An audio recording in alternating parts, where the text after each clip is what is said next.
Nufărul Alb se deschide odată la 2 ani, mai exact festivalul folcloric cu același nume care se desfășoară la Cahul și la care participă ansambluri din diferite țări.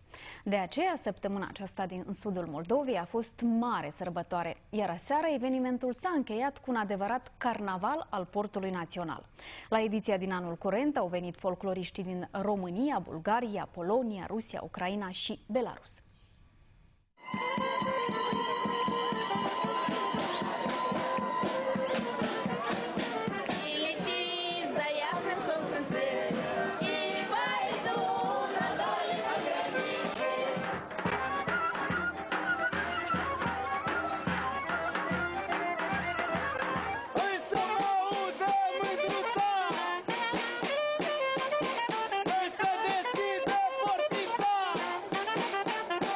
Străzile din Cahul au fost pline de culoare. Fiecare participant a defilat în straile naționale specifice țării din care vine și a arătat cu mândrie că își păstrează tradițiile. De altfel, acesta și este conceptul Festivalului Internațional Nufărul Alb, organizat la Cahul încă din 1989. Apoi, fiecare ansamblu a demonstrat că nu numai unde joacă moldovenii, acolo pământul geme. Au încins hore și au cântat în toată voia în cea mai dansantă piață din Cahul, Piața Horelor. Oaspeții festivalului spun că au cunoscut tradițiile altor țări și au avut posibilitatea să viziteze locurile frumoase din Moldova.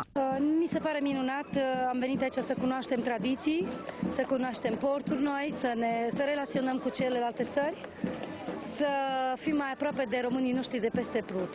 Мы наблюдаем музыку и танцы, произведения различных народов. Эти мероприятия объединяют.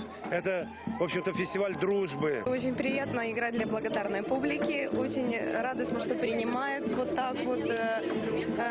Приятно дарить людям приятные минуты. Cahulenii, dar și cei veniți din toată țara și din străinătate spun că așteaptă cu plăcere cei 2 ani ca să urmărească festivalul. Este un moment pentru localnici de a ieși, de a mai se distra, ce se întâmplă foarte rar cu mari păreri de rău.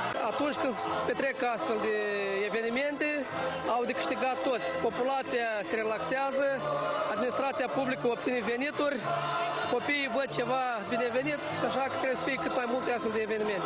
Se mai distrează lumea, mai uită de necaz, de toate cele rele. Мы увидели много интересного. Нам очень понравились все артисты, как выступают.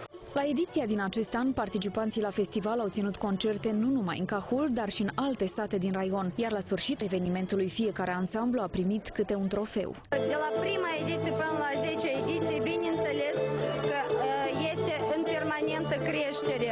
La început erau câte 4-5 colective, dar deja anul acesta 8 colective pentru bugetul unui oraș este destul de important. Anul acesta am inclus și un album cu toate colectivele, comitetul organizator și informația la acest capitol, care va merge în țările respective.